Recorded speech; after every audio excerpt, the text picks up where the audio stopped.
If you're someone who creates webinars or video digital courses and you're struggling with camera confidence, you want to know how to appear more authoritative, more knowledgeable on camera, well, this is the class for you. My name is Tallulah Aditono. I am a TV host and a journalist, and in this class, I will be talking you through some of the fundamentals that's going to help boost your confidence on camera. I'll be helping you to master some easy techniques that's going to have you looking like a pro in no time. Firstly, it's important to know your subject matter. Yes, whether you're going to be teaching an online course, a webinar, you're doing a YouTube video, or maybe you're even acting in a production, it's important to know your subject matter. Take that time to immerse yourself in the lines that you're going to be speaking. You can practice in front of a mirror. The thing is, you cannot cheat the camera.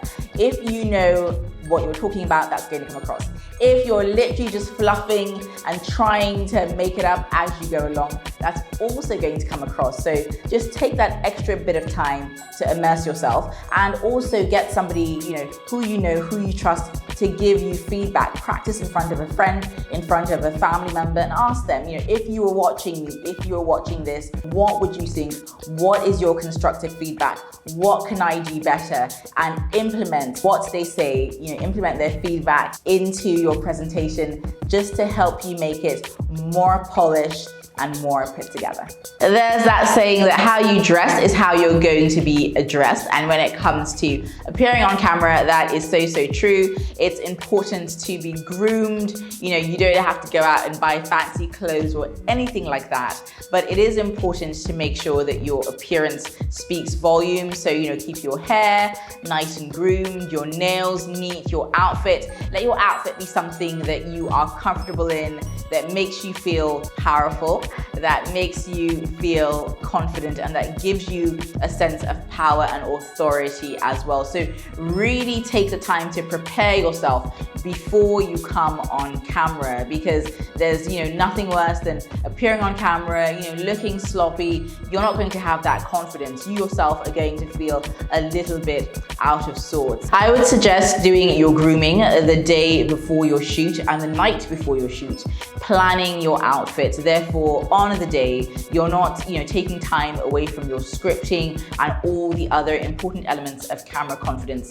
Your outfit is good to go, and you can focus on everything else, from your lighting, your picture quality, and everything else that goes into making your presentation a success.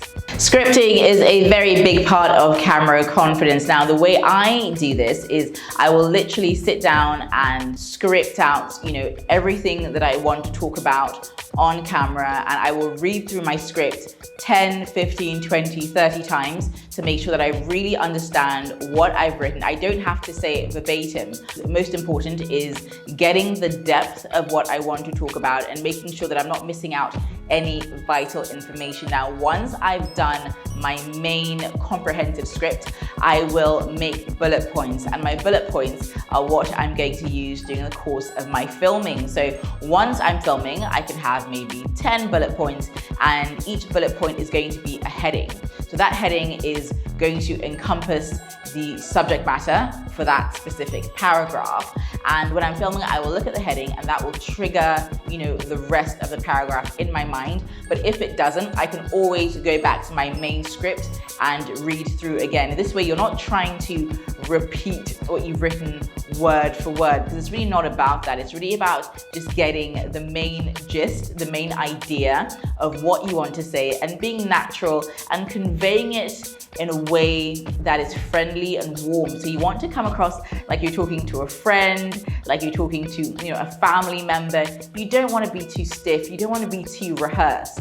Rehearsing is good because it helps you to, imbibe the main point of what you want to say. But when it comes to delivering your topic, you want it to seem as if it is off the cuff, though clearly, it really isn't. So at this point, I want to emphasize that making mistakes is perfectly normal. We all do it. When you're speaking, you may lose your train of thought, or you may forget something. Do not beat yourself up about it. Don't be hard on yourself. Simply stop, take a deep breath, and then pick up. The best presenters I find are not perfect, with their delivery. I've been a presenter for over 10 years and I make mistakes all the time, but instead of beating myself up about it or getting worked up or getting worried, I don't stop. I just take a beat, I pause, and I continue. And you can do the exact same thing as well, especially if you have your master script. That master script is going to be your guide and it's going to help you stay on track. It's key to choose your tone according to your subject matter. So if you're speaking on a really serious topic and you want to appear as an authority on that topic, you can speak a lot slower, take the time to enunciate your words and be articulate in what you're saying. That's going to help you come across as someone who is knowledgeable and who has a very good grip on the subject matter. But if you are, doing something that's more of a skit, or it's more humorous, it's more light, then obviously, play that up in your voice, add a bit of laughter, a bit of sparkle to your voice, and add more gestures, infuse your personality into it. You don't want to come across as stiff. Nobody wants to watch someone who's stiff and boring. You actually want people to get to see a glimpse of who you are through your camera presentation. And this is something that you can achieve by just practicing. Practice makes perfect. Practice when nobody is watching. Put the camera on you for an extended period of time. It can be 5, 10, 15, 20, 30 minutes, and just go through it.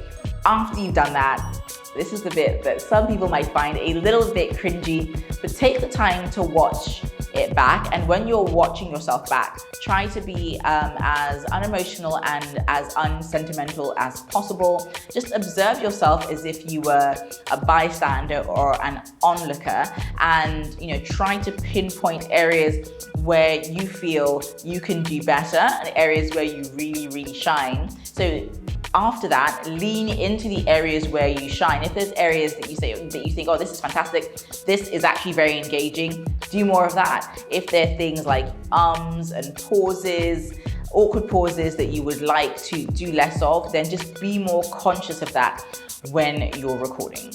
When you're speaking, it's very important to project your voice because you do want to be very audible. Now, projecting is not shouting. You are definitely not shouting, but you are speaking in a decibel that's probably a little bit higher, and you're speaking in a way that is more vocal and more audible than the way you would normally speak. Now, the first, second, or third time you do this, it's going to feel strange. It's going to feel a little bit out of character because you're not used to it. But just keep going, keep practicing, keep doing it. And after a while, it's literally going to become second nature to you, and you're going to be able to do it very well.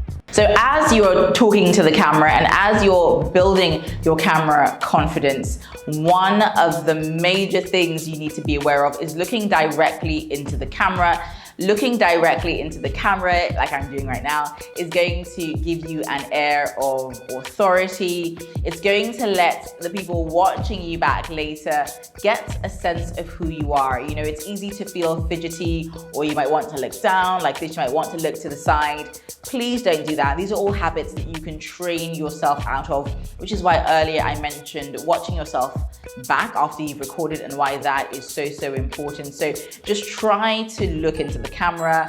Just picture someone that you like a lot. Imagine that you're talking to that person and you're trying to communicate clearly with that person. You want them to understand what you're talking about. You want to be patient to explain to them in a way that is very reassuring, but that's also quite energetic and active. So please keep all of this in mind while you are doing your presentation. Be authentic, be unique, be you. We all have certain traits that make us stand out, and you need to embrace your special traits, your unique traits, and use them to your advantage. Yes, use them in your presentation. So if I'm watching and I'm thinking, oh, this is Tom's presentation, this is Brittany's presentation, I love the way she, gesticulates, or whatever makes you stand out, embrace it. And I know some people will be there thinking, I don't think there's anything that makes me stand out. I can't identify anything. I am here to reassure you that there's definitely something. We all have something that people find remarkable about us. So if you can't identify what yours is. Talk to your colleagues, talk to your peers, talk to co-workers, talk to family, and ask, what do you think it is about me when I speak, or just being in my presence? What is special? And I know for sure that they're going to have an answer for you that you can incorporate into your, into your presentation, into your camera skills. Try not to be shy. Try to know that the reason that people are going to be watching, whether it's your online course, your YouTube video, your webinar, they want to see the real you. They want to know the real you. So don't feel like you have to put on an act or do something out of character in order to, to stand out or to make an impression. You don't. You just need to lean into your most authentic self. And finally, as we wrap this up, I would encourage you to practice, practice, practice. Practice literally makes perfect. In his book Outliers, Malcolm Gladwell talks about, putting in 10,000 hours of practice and how we can all master anything at all if we put in our 10,000 hours. Now, I'm not saying it's going to take you 10,000 hours to become confident on camera. I'm just saying, that you shouldn't sort of worry about the process as you are going through the practice, as you're getting feedback from your family and friends, as you're scripting. Every time you do that, you're getting better and you are improving. And I know that you can do it. I know that with some patience, with some perseverance, you're going to be amazing and fantastic on camera. And also don't forget that you're going to be able to edit. If you make a mistake, you can edit it out. So don't worry, just put your best foot forward and it's all going to work out beautifully. Thank you so much for taking this class, and I hope that you do implement these tips.